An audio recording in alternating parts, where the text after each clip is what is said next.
Y entonces quiero leer una escritura, porque quiero hablar hoy específicamente de algo que creo que nos concierne a todos, a uno más que a otros, y usted lo va a ver ahora.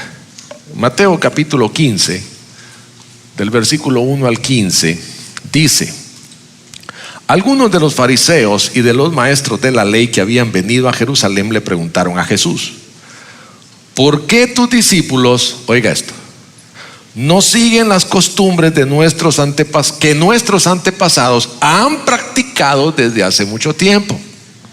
¿Por qué no se lavan las manos antes de comer? Jesús les dijo, a mí como me gusta cómo contesta Jesús, hermano, tan educadamente, dice: ¿y por qué ustedes desobedecen el mandamiento de Dios para obedecer sus propias costumbres? Ellos se deben haber quedado así como, usted sabe, ¿no? No nos contestó, y nos contestó con una pregunta que nos dejó peor. Y dice: porque Dios dijo: obedezcan y cuiden a su padre y a su madre. La persona que maltrate a su padre o a su madre tendrá que morir. ¿Se da cuenta cómo la población estaría reducida a la mitad si practicáramos esto? ¿Verdad? El que no respeta a su padre y a su madre dice que muera. Sería un mundo de viejos esto. Que habíamos matado a un montón de muchachos, ¿verdad? Por irrespetuosos. No sé si yo hubiera logrado sobrevivir. El asunto es que dice: pero ustedes dicen. Mire pues, una cosa es lo que dice Dios, y dice: pero ustedes dicen que uno no desobedece a Dios si le dice a sus padres: no los puedo ayudar porque prometí darle a Dios todo lo que tengo, incluyendo mi dinero. ¿Alguna vez ha oído algo como eso? Yo lo he oído. Yo conozco iglesias donde a la gente le quitan su dinero de tal manera que no lo dejan ni ayudar a sus padres. Por las palabras de Jesús, eso no está bien. Y dice: ustedes no hacen caso de los mandamientos de Dios con tal de seguir sus propias costumbres. Son unos hipócritas. Dios tenía razón cuando dijo por medio del profeta Isaías: este pueblo dice que me obedece, pero en verdad nunca piensa en mí. De nada sirve que ustedes me alaben, pues inventan reglas y luego las enseñan diciendo que yo las ordené. Jesús llamó a la gente y le dijo: escuchen y entiendan bien. Lo que los hace impuros delante de Dios no es la comida que entra por su boca. Lo que los hace impuros son los insultos y las malas palabras que dicen. Entonces los discípulos de Jesús se acercaron y le dijeron: a los fariseos no les gustó lo que dijiste.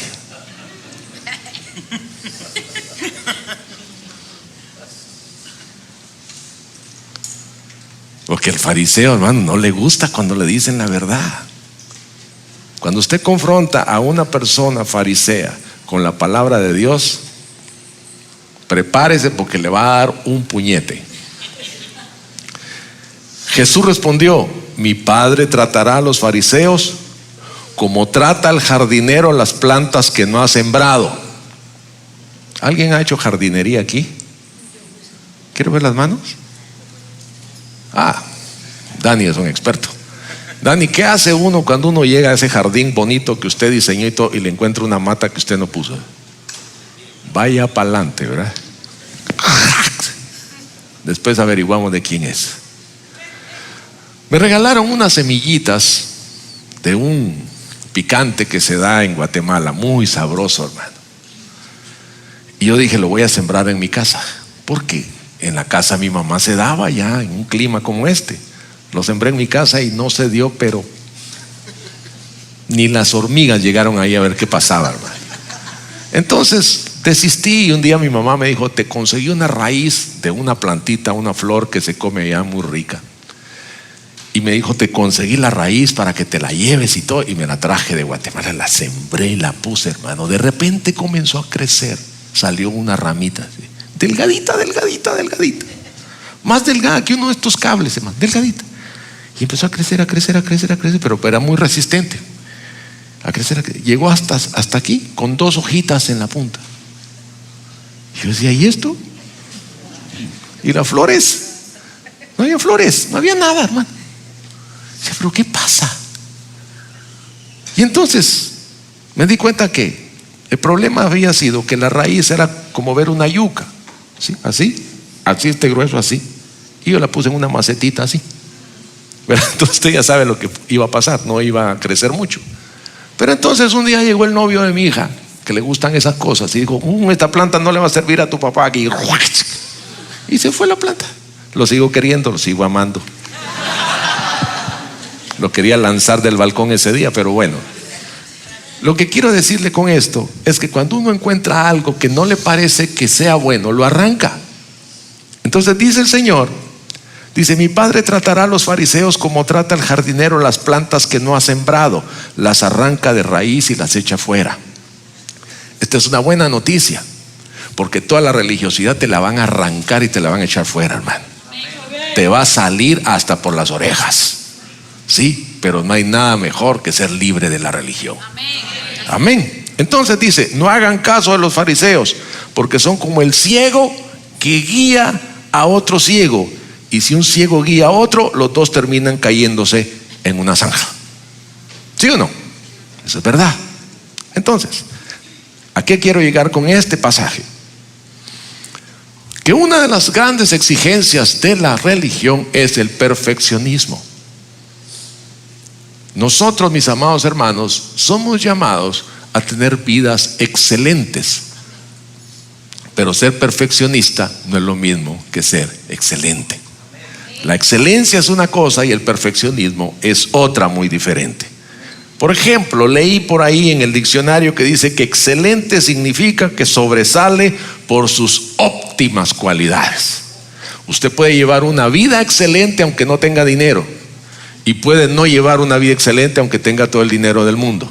O sea, que las posesiones no hacen que usted tenga un estilo de vida excelente, es simplemente que usted decide tener una condición óptima en sus cualidades.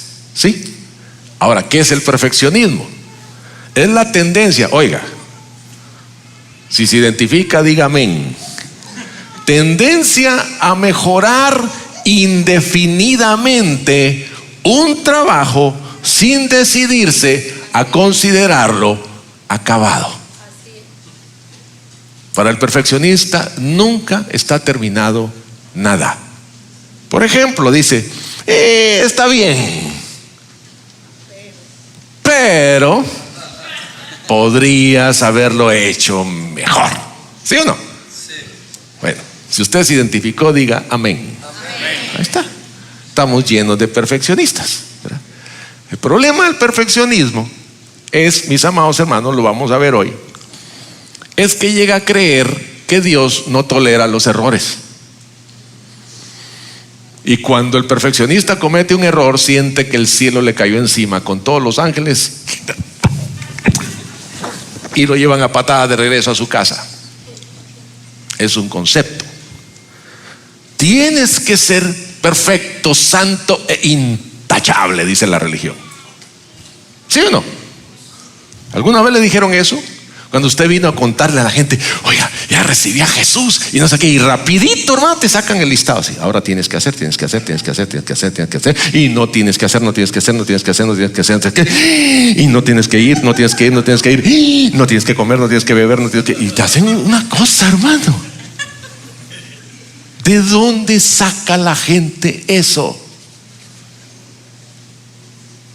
¿Quién es el Señor de la iglesia? El Espíritu Santo, dice 2 Corintios. ¿Qué significa eso? Que el Espíritu Santo es mucho más inteligente que nosotros para decirnos por dónde va a comenzar el proceso de cambio. Usted me ha oído decir muchas veces, si yo hubiera entendido cómo era la cosa, yo le hubiera dicho al Señor, Señor, porque Él cuando vino a mi vida me hizo una transformación así sobrenatural. Yo de la noche a la mañana dejé las drogas, dejé todo, se quedó todo atrás. Si hubiera entendido cómo era la cosa, yo le hubiera dicho al Señor, Señor, hagamos un trato. Déjame marihuana unos 5 años más, pero cámbiame el carácter de un golpe. ¿Verdad? El carácter ha llevado años.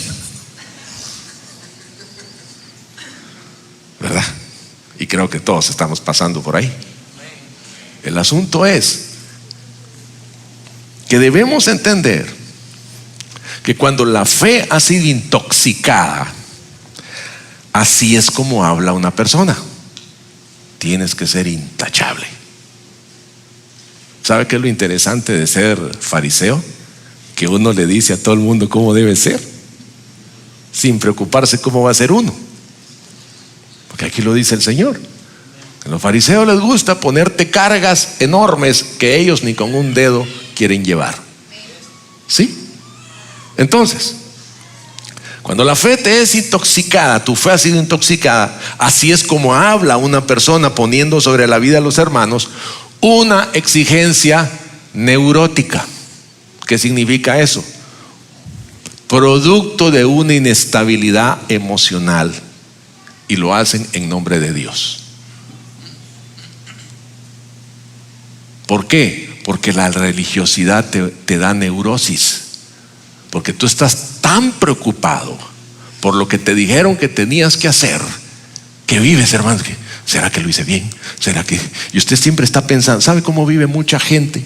Que le dan este tipo de instrucciones, como que carga a alguien detrás de él con una videograbadora, hermano, ¿sí? Filmando todo lo que hace. Y siente que todo el mundo lo está viendo, y siente que tengo que hacerlo bien, porque no es así, y dejan de vivir. Y se desestabilizan emocionalmente.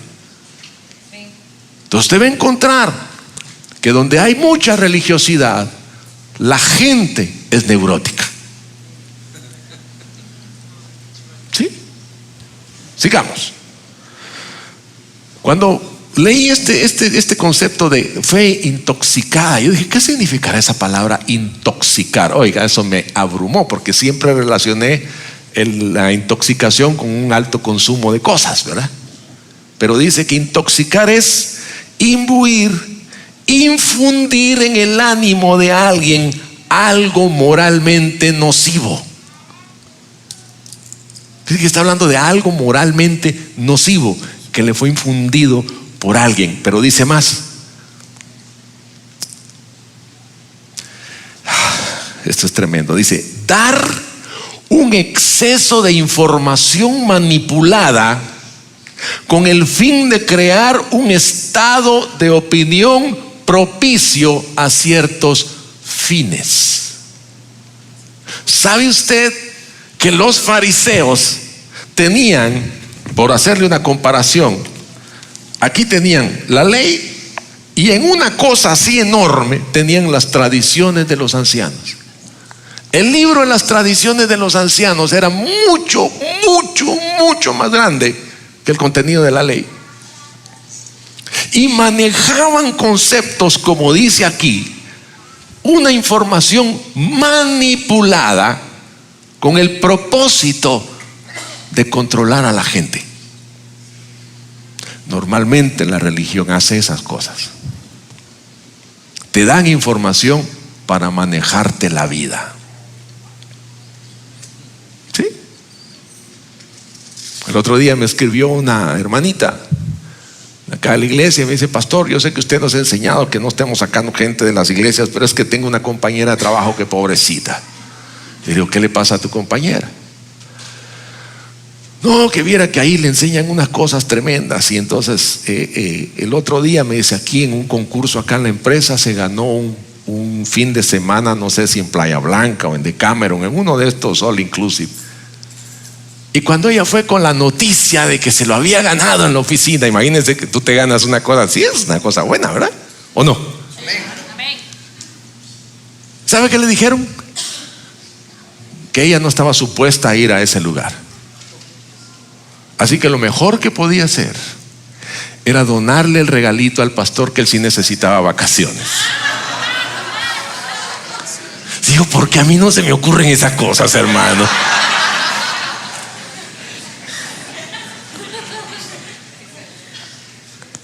Suena gracioso, pero debe ser complicado, hermano. Yo no sé, de verdad le digo, mire, yo me trato de poner y digo, yo no tendría cara para decirle a una persona algo como eso.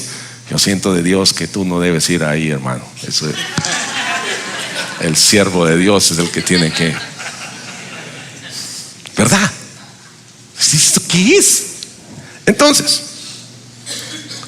dice en Mateo 23, versículo 4, atan cargas, palabras de Jesús, atan cargas, dice, tan pesadas que es imposible soportarlas, y las echan sobre los hombros de los demás, mientras que ellos mismos no quieren tocarlas ni siquiera con un dedo, porque es muy fácil ponerle cargas a la gente.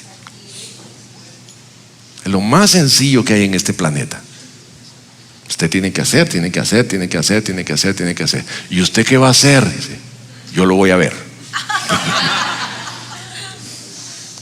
Entonces, esta es una fe que en lugar de traer paz y un deseo de crecer, nos llena de metas inalcanzables para hacernos creer que somos una basura ante la mirada de Dios. ¿Sí? La religión siempre, mis amados hermanos, te está poniendo algo por alcanzar. Si no, óigalos cuando ayunan. No digo que esté malo ayunar, ayune. Hay algunos que les caería bien hacerlo con frecuencia, pero hágalo con sabiduría. Ayune y busque a Dios, lea la palabra, ore, métase con Dios, adórelo, etcétera. Dedique el tiempo a hacerlo. Sí, pero hay gente que dice, no, yo ayuné un día, ahora voy por los 3. ¿Cuántos has ayunado tú, Jaime? ¿Cuánto es lo más que has ayunado tú? Yo no ayuno. ¡Ah! ¿Cómo? ¿Tú no sabes que los cristianos tienen que ayunar? Yo te voy a decir, yo he ayunado. Ahorita mi récord son 15 días de ayuno. ¡Wow! Dice, no. Sí, porque a eso es lo que te lleva la religión, a competir a ver quién ha ayunado más. Dice, yo he ayunado un día más que el Señor Jesucristo. Yo ayuné 41 días. Ah, bien. Digo que no está malo que ayune, pero hágalo correctamente. Y como dice el mismo Señor Jesucristo, cuando ustedes ayunan, dice, quédense en su casa. Y si tienen que salir a la calle, dice, báñense, afeítense, échense perfume. Y yo le agregaría, póngase una pastillita de menta en la boca para no ofender a la gente. De verdad. ¿Por qué? Dice, porque la gente sale así, barbado. Y dice, oye, hermano, ¿estás enfermo? No, estoy en ayuno.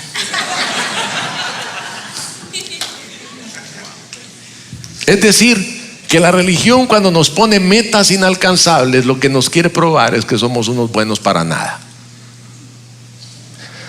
Esta clase de fe está basada en la vergüenza, porque constantemente te sube los estándares. No, tú dices, vas a llegar aquí, y tú te esfuerzas y llegas y dices, ay, hermano, ya lo subimos aquí. Nunca lo vas a alcanzar. Yo he estado en lugares, hermano, donde a los hermanos se les avergonzaba por lo que hacían y se les avergonzaba por lo que no hacían. Si lo hacían, malo, y si no lo hacían, peor. Entonces, ¿a dónde te lleva este tipo de comportamiento? A una neurosis, porque ya no sabes cómo es que hay que hacerlo. ¿Cuál es el estándar? No hay estándar. Por eso dice la Biblia, ustedes se quieren comparar con alguien. Lo dice Pablo en la carta a los Gálatas. Se quieren comparar con alguien. Dice, va, compárense con ustedes mismos. Entonces tendrán de qué gloriarse, dice, pero no con respecto a sus hermanos. Compárense a ustedes mismos. Usted párese en el espejo y diga, haga como hago yo todas las mañanas. Digo, creación de Dios. Padre, gracias que rompiste el molde, así no hay otros como yo. ¿Por qué me pongo a pensar, si mire cómo está el mundo con uno como yo, hermano, cómo estaría si hubieran dos? Está complicado. Entonces, ¿por qué le digo que está basada en la vergüenza? Porque normalmente, mis amados hermanos, todos nos esforzamos por agradar a Dios.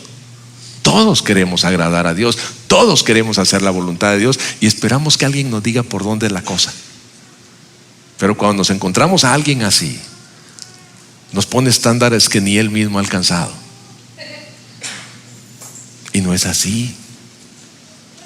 Dice el Señor que esta carrera se corre con gozo. Y en esta carrera no hay quien llega primero, casi como la canción aquella, ¿verdad? Sino es quien llega, ¿verdad? ¿Quién llega? Aquí lo importante es que llegues, que te mantengas en la carrera. Aquí lo importante no es si llegaste antes, llegaste después. Yo te voy a decir una cosa: cuando nosotros por fin terminamos nuestra carrera, nos sacan de aquí, hermano. Ya se acabó la carrera, no hay nada que hacer. Pablo dijo: he acabado mi carrera con gozo. He guardado la fe. Está hablando un discurso final. He peleado la buena batalla. Por lo demás, dice, me está guardada la corona de vida que el Señor ha reservado a los que le aman. Y dice más: yo ya estoy puesto para ser derramado en un sacrificio de adoración a Dios. Ya lo sabía. Él ya sabía que se había terminado todo. Solo estaba esperando que se llegara la hora. Llegó la hora, dice, ya me tengo que ir. Así que dice que en esos últimos días él los vivió en una casa alquilada, a donde venía la gente que querían escucharlo enseñar. ¿Qué le parece? ¿Por qué? Porque la carrera se acabó. Un día estaba en el hospital y me llegó a visitar un pastor, y el pastor me dice: hermano, te voy a decir algo, me dice. Tu carrera no se ha terminado. ¿Sabes cuántos años tengo yo?, me dijo. Tengo 70 años. En mi denominación me dijeron que ya me tengo que jubilar, y me jubilaron como pastor, pero ¿sabes qué? Yo no he terminado mi carrera, yo sigo pastoreando. El Señor me dirá cuándo se acabó mi carrera. Así que, mi amado hermano, mi amada hermana, esta carrera no se ha terminado. ¿Cómo es que dicen? Esto no se acaba hasta que se acaba. ¿Sí? Esto no termina hasta que termina. Entonces, tú estás supuesto a alcanzar una estatura en Cristo. Pero ¿quién es el estándar? Jesús. No es nadie en este mundo. Pablo decía: imítenme en lo que yo imito a Cristo. Oiga, ¿cómo hago yo para saber si soy perfeccionista? Bueno, ya todos dijeron que sí son, ¿verdad? Y tengo aquí algunas preguntitas, un test. ¿Necesito la aprobación externa para sentirme feliz? ¿Es la palabra debería o hubiera mi preferida? ¿Soy inflexible con mis errores? ¿Me lleno de culpa cuando no llego al objetivo? ¿Siento que nunca es suficiente lo que hago por los demás? ¿Soy excesivamente perfeccionista y exigente en todo lo que hago y en todo lo que hacen los demás? ¿Soy una persona que piensa que nunca llegará a ser lo que piensa que debería ser? Con un sí que haya dicho, estamos en la lista, ¿verdad? Ni me pregunte cuántos sí contesté yo. Entonces, la buena noticia que te tengo es que se puede salir de las garras del perfeccionismo para entrar en la excelencia. Pero antes hay que corregir algunos conceptos erróneos. ¿Por qué? Porque mucha gente piensa que ser perfeccionista lo conduce a la excelencia. Eso no es así. Y otros piensan que la exigencia es el camino a la excelencia. Eso no es así. El otro día me decía mi hija, la mayor: papá, ¿por qué a mi hermana no le exiges todo lo que me exigías a mí? Digo: mi amor, usted perdone, pero yo estaba aprendiendo con usted a ser papá. Eso me parece injusto, ¿ves? Por supuesto que era injusto, ¿verdad? ¿Por qué? Porque tú ves que a ti te apretaron y al otro lo sueltan, hermano, ¿verdad? Así es. Entonces, oiga, el perfeccionista siempre está insatisfecho con lo que hace. Los perfeccionistas son personas que se vuelven lentas porque hacen 1000 veces lo que están haciendo, porque quieren estar seguros que quedó perfecto.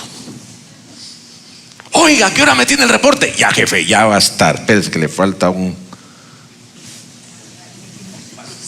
¿verdad? El último toque, dice. Esos, los perfeccionistas, son los enemigos número 1 del planeta, hermano. Gastan papel que da miedo. Oiga, los perfeccionistas son críticos consigo mismos y con los demás. ¿Sabe por qué? Porque tienen la mala costumbre de ponerse ellos de estándar. Si tú hicieras como...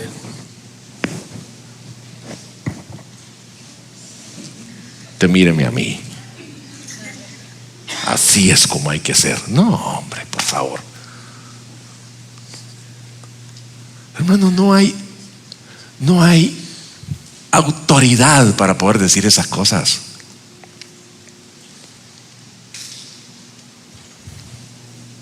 Así que si a usted es de los que le gusta criticar, vaya cosiéndose la boca así y deje de criticar. Deje de criticarse a sí mismo, porque ese es el problema. ¿Usted no se ha dado cuenta? Cuando hace una cosa mal, ¿cómo se dice usted? Te felicito, que bien, inténtalo de nuevo. Tú puedes hacerlo otra vez. No, hermano. Pero qué clase de animal. Pero Dios mío, Padre, ¿por qué me hiciste tan estúpido? Sí. Y comenzamos a degradarnos ante nosotros mismos.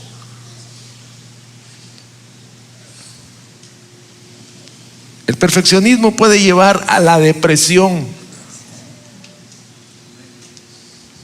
porque donde no se logra alcanzar el objetivo, hermano, no, hombre, ¿para qué esta vida? Ahora me pego un tiro, mejor me salgo de aquí, no sirve. Hay otra cosa, que el perfeccionista asocia su autoestima con lo que logra. Si lo hace bien, entonces es bueno. Si no lo hace bien, entonces es malo.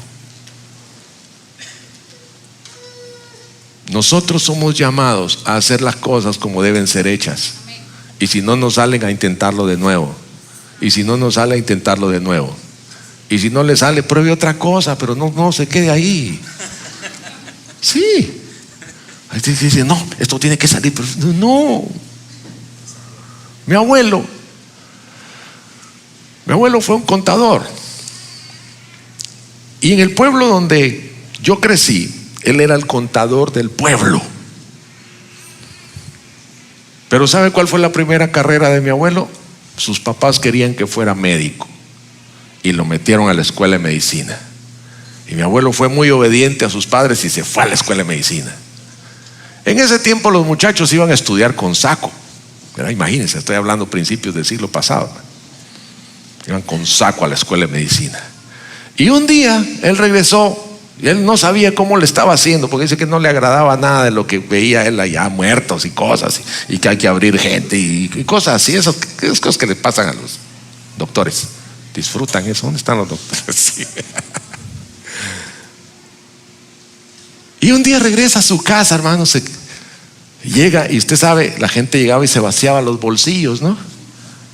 Llegaba a su casa y se quitaba el saco, lo ponía por ahí. Cuando se mete las manos al bolsillo, encontró 3 dedos.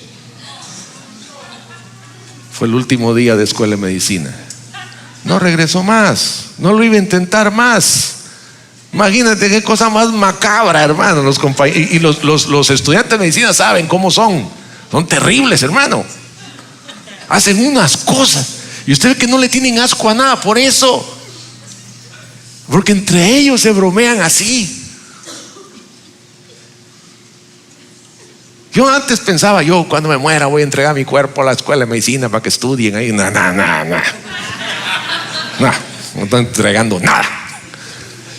Entonces, ¿por qué le digo esto? Porque si usted no logra con algo, intenten otra cosa. Sí.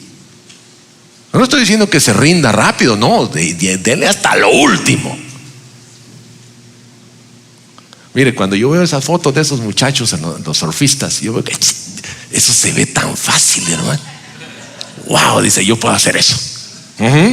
Vaya, primero no puede ni pararse en la tabla. Eso lleva años y años y años y años y años. Mire, la cosa más asombrosa para mí fue cuando vi unos patinadores. Digo que eran expertos, hermano. Unos muchachos increíbles con sus cascos y como 20 vueltas en el aire caen. Wow, dije, mira tú, esos pelados, ¿qué edad tendrán cuando les sacaron las fotos? Eran viejos. Tipo de 35, 38 años, hermano. Claro, tienen todos los huesos rotos. Por eso es que pueden hacer eso, porque se dedicaron a hacerlo y son buenos en eso. Usted no se rinda tan fácilmente. Pero si usted ve que una cosa no sale, pruebe con otra. Si eso no es pecado. Oiga pues, el perfeccionismo asocia, le decía, su autoestima con los logros, y muchas veces se trazan metas ilógicas. Por ejemplo, usted va a ver, ya me lo propuse, Dios me habló, esta semana bajó 40 libras. No, eso es ilógico. O sea, te puedes morir en el intento. O aquellas doñas que dicen, no, ¿y ahora qué te vas a hacer? Se han hecho ya 400 cirugías. Es que yo quiero verme como mi nieta.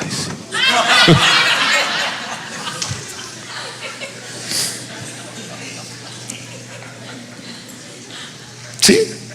Sufre porque no puede alcanzar los ¿cómo se llama? Los plazos de tiempo que se pone. Entonces, está siempre sufriendo porque no es perfecto. Nadie es perfecto. El perfeccionismo se manifiesta cuando alguien logra superar o mejorar una conducta en su vida y de ahí en más se dedica a criticar a quienes no han cambiado. Por ejemplo, el que dejó de fumar. ¿Tú todavía fumas? ¿Todavía fumas? Falta de entrega, hermano. Uno tiene que rendirse al Señor, ayunar. Inútiles estos, dice. Pues como él ya lo logró, ¿verdad? Él cree que él es el estándar. O el que logra bajar de peso. Ya con otro. Estás gordito, hermano. Estás gordito. Tú deberías de esforzarte más. Tú tienes que castigar la carne. Hay que someter la carne, hermano. Y uno oye unas cosas, hermano. ¿Por qué? Porque él se hace el estándar. Tú no eres el estándar de nadie. Tú eres el estándar para ti mismo. La excelencia no es un lugar. La excelencia es un camino. Usted debe aprender a vivir con excelencia. ¿Por qué? Porque a través de vivir con excelencia nosotros podemos alcanzar grandes cosas. Quien vive en la excelencia nunca deja de aprender, nunca deja de buscar, nunca deja de investigar, nunca deja de reconocer, nunca deja de cambiar. Y quiero cambiar esa palabra de cambiar por una mejor. ¿Sabe por qué? Porque todos pensamos que Dios nos cambia. Dios no nos cambia, Dios nos transforma. Sí. Yo como quisiera que Dios me cambiara la cara. No, Dios te transforma. Dice que el corazón alegre hermosea el rostro, dice. Por eso viva alegre. Por feo que sea, lo van a ver bonito. ¿Por qué? Porque su corazón está lleno de alegría. Sí. Entonces dice, quien vive en la excelencia nunca, hermano, va a dejar de ver transformación en su vida, porque siempre hay algo que alcanzar para él. Pero el perfeccionista ya terminó. Por mí que lo recojan. Si ya terminó, pero no ha terminado, solo ha terminado en su cabeza. Permanecer aprendiendo es parte de la sabiduría, de la excelencia. Nunca deje de aprender. Ay, hermanos, que yo estoy viejo, no sé qué, pero sabe leer, siga leyendo. Mire, no hay nada peor, hermano, que agarrar uno sus días de viejo y terminar viendo telenovelas. La cruz del no sé qué, la perdida y el gato, la gata y el no sé cuánto. O sea, unas cosas que uno dice, ¿cómo pueden ver eso, hermano? Que sin no sé qué no hay paraíso. O sea, unas cosas más raras.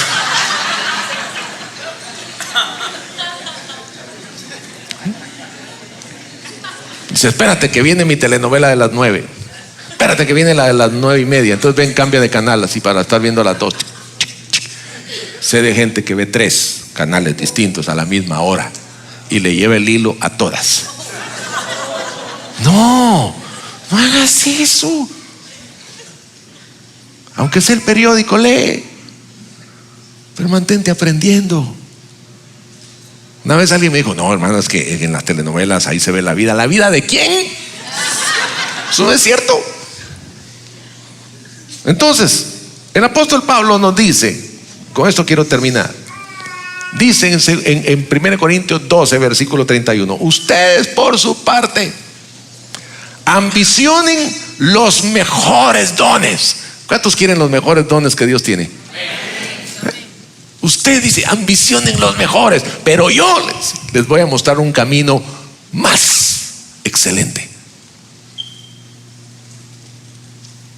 Yo les voy a mostrar el camino por excelencia.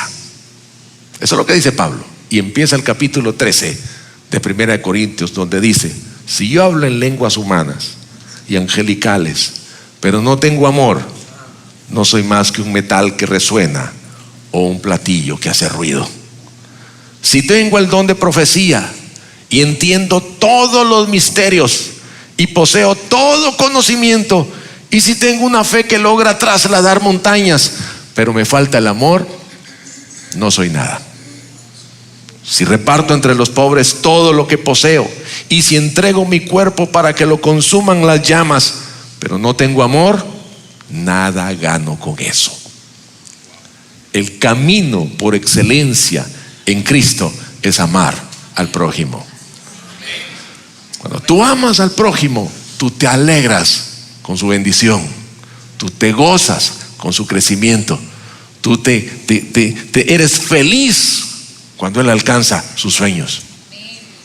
Por eso yo le decía el otro día, en esta iglesia usted no viene para ver cómo alcanza los sueños del pastor. No, yo estoy puesto aquí para ayudarlo a usted a alcanzar sus sueños, para que sea usted el que logre lo que Dios lo mandó a hacer en esta vida. Usted no salga de esta tierra hasta no haber hecho lo que Dios lo mandó a hacer. Y esto, mis amados hermanos, no es fácil. La vida no es fácil. ¿Cuántos saben eso? La vida es dura y paga feo, hermano, porque cuando menos te lo espera te saca una factura que tú dices, ¿y eso? Es que usted lo debe, dice. ¿Cuántos fueron niños malcriados, hermano? Ninguno. Mentirosos. ¿Cuántos fueron niños así, terribles, hermano, terribles, que uno dice, pero es que estos pelados? ¿Ah? Mire la cantidad de mentirosos que hay aquí. Y después les nace un hijo que es peor que ellos. Dice, pero es que este muchacho, ¿de dónde salió así? ¿De dónde salió así? Paga la factura, paga la factura, paga la factura, paga la factura. Que vienen de gratis. No. Mire, cuando nació mi primera hija, pero yo decía, Dios mío, ¿qué estaré pagando? En eso me acordé, mi esposa. Es que no está, por eso lo puedo decir. Sí. La vida, mis amados hermanos, tiene un gran problema. Hace esto, mire. Da vueltas. Da vueltas. Da vueltas. Así que mejor disfrútela. No se ponga reglas y póngase plazos ni metas que usted no puede alcanzar.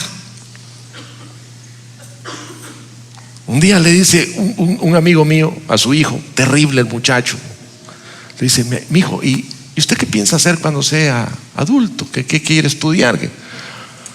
Yo voy a ser astronauta. ¿Y qué tal eres en las matemáticas? No, eso no tiene nada que ver. Ah, ok. Ajá, muy bien. Bueno, le quiero decir que es medio astronauta. Sí, de verdad. Siempre anda volando. Siempre. Le gusta el reggae, Bob Marley, toda la cosa, sí.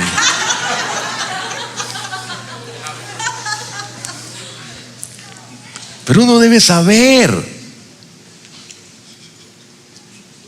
¿Sabe qué es lo bueno de este muchacho? No es astronauta, pero es un músico extraordinario. De verdad, es extraordinario. Vive en Europa y allá lo han reconocido mucho. Pero lo que quiero llegar es que usted debe trazarse cosas alcanzables a las que usted le dé. Mire, aquí tenemos una gran cantidad de extranjeros. Cuando a usted le dijeron que venía para acá, a Panamá, alguien le dijo que aquí era fácil la cosa. Le mintió. La vida es complicada. Hay que esforzarse, y mucho. Y si usted se esfuerza, lo va a lograr. De eso délo por seguro, pero usted tiene que esforzarse. Entonces, dice en Romanos capítulo 12, perdón, antes de llegar ahí, lo que Dios quiere que nosotros hagamos es que transicionemos de ese perfeccionismo que nos esclaviza hacia lo excelente. ¿Cómo podemos comenzar a transicionar? Número uno, contestes estas preguntas. ¿Para qué hago lo que hago? Número dos, ¿para quién hago lo que hago? Número tres, ¿para qué me esfuerzo con tanto afán? ¿Para qué? Debe tener una razón. Fíjese que no le dije por qué, sino ¿para qué? ¿Con qué fin? Porque ¿por qué? Hay miles de razones, pero ¿para qué? Debemos saber, porque ese es un fin. Pablo dice, Romanos 12:3, por la gracia que se me ha dado, les digo a todos ustedes, nadie tenga un concepto de sí más alto que el que debe tener, sino más bien piense de sí mismo con moderación, según la medida de fe que Dios le haya dado a cada uno. O sea, cuando usted se ve a sí mismo, crea en lo que Dios puede hacer a través suyo, porque estamos puestos para alcanzar o para hacer, dice la palabra, cosas mayores, dice en Juan 14. Cosas mayores. Ahora, la gente siempre que piensa en cosas mayores, se lo decía anoche a los hermanos allá en Burunga, la gente piensa en que, como que voy a abrir el mar. ¿Por qué? Porque Jesús no lo pudo hacer, lo pudo hacer Moisés, pero Jesús dijo que cosas mayores, voy a abrir el mar. Voy para no sé dónde, hay que cruzar un río, voy a abrir el río. No, esas no son las cosas mayores. Las cosas mayores son las cosas extraordinarias que usted con todas sus limitaciones puede alcanzar. Usted lo puede hacer. ¿Por qué? Porque Cristo mora en usted. No es un asunto de pensamiento positivo, no es un asunto de pensamientos motivacionales ni de psicología moderna, nada de eso. Es que Cristo mora en usted, y cuando Cristo mora en usted, dice la Biblia, todo lo puedo en Cristo que me fortalece. Todo lo puedo lograr, todo lo puedo alcanzar. Y dice, no hagan nada por egoísmo o vanidad, más bien con humildad. Consideren a los demás como superiores a ustedes mismos. ¿Qué significa eso de la humildad? Significa que yo conozco mis propias limitaciones y debilidades y acciono de acuerdo a ellas. No me estoy creyendo más que otra cosa. Soy lo que soy, pero en el Señor puedo lograr cosas mayores. Cada cual, dice, examine su propia conducta, y si tiene algo de qué presumir, no se compare con nadie. Que cada uno cargue con su propia responsabilidad. Sí. Así que si usted ha recibido cosas de parte de Dios de las cuales se siente muy orgulloso, no se compare con nadie. Es el peor error que usted va a cometer. Oh, usted hace. No. Usted es usted. Usted es una creación de Dios. Una hermosa creación de Dios, perfecta para el propósito de Dios.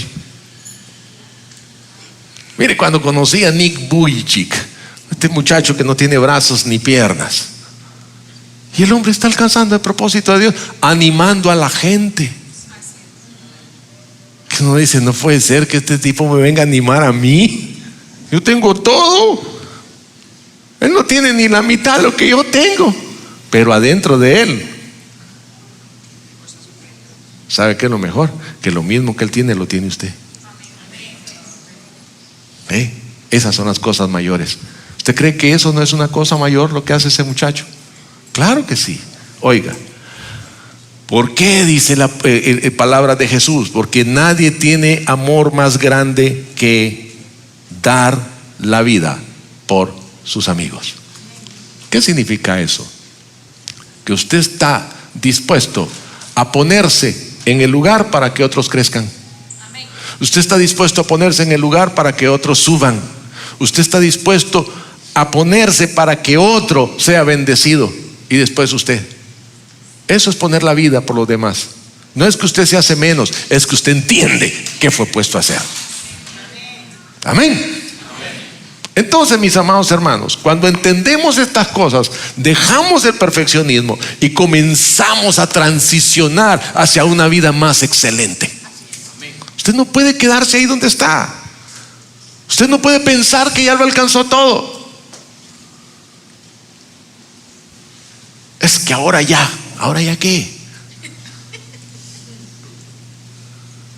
Mire, cuando la gente confía mucho en las cosas que ha alcanzado, normalmente al rato ya no las tiene. ¿Por qué? Porque así trabaja Dios. Para que tus fuerzas no estén en brazo humano, para que tus fuerzas no estén en tu gran prudencia, para que tus fuerzas no estén en tu sabiduría, sino que todas tus fuerzas estén puestas en Él. No hay otra manera de vivir esta vida. Entonces, nosotros podemos ir de ese problema del perfeccionismo a una vida de excelencia. ¿Cómo? Amando a los demás. Cuando usted ama usted compite con sus hijos. Bueno, hay enfermos que hacen eso, pero uno no compite con sus hijos. Es más, usted les ayuda a ganar, les hace creer que son campeones. ¿Sí? Mire, yo conocí una niña que tenía una autoestima, pero tan bárbara, hermano, tan bárbara, que un día fuimos a visitarlos, vivían allá en Penonomé. Y entonces mis hijas eran mayores que ella, mucho mayores que ella. Y entonces se pone ella con mis dos hijas y le dice, hagamos una carrera. Dice. Y mis hijas le dicen, sí, hagamos una carrera. Vamos a correr hasta allá. Ella poniendo todas las reglas, ¿no? Y dice, y cuando iban a empezar a correr, dice, la que me pasa pierde.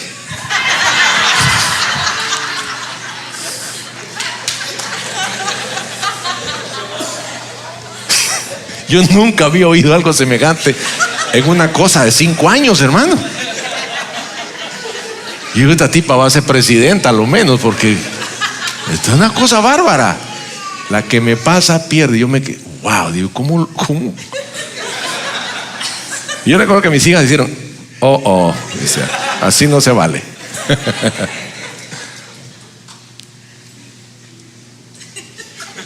Impulsa a otros. ¿Sabes por qué? Porque en eso también tú ganas. El más lento de nosotros es la velocidad que llevamos todos. Entonces hay que ayudar, hay que impulsar a otros, mis amados hermanos, a crecer. La religión te va a decir que ya estás bien, que ya no hay nada más que hacer. Mentira. Todavía hay mucho que alcanzar. 7,000 millones de habitantes tiene este planeta. La mitad de ellos ni siquiera han oído quién es Jesús. Hay bastante que hacer. Amén. Vamos a darle gracias a Dios. Yo quiero que cierres tus ojos.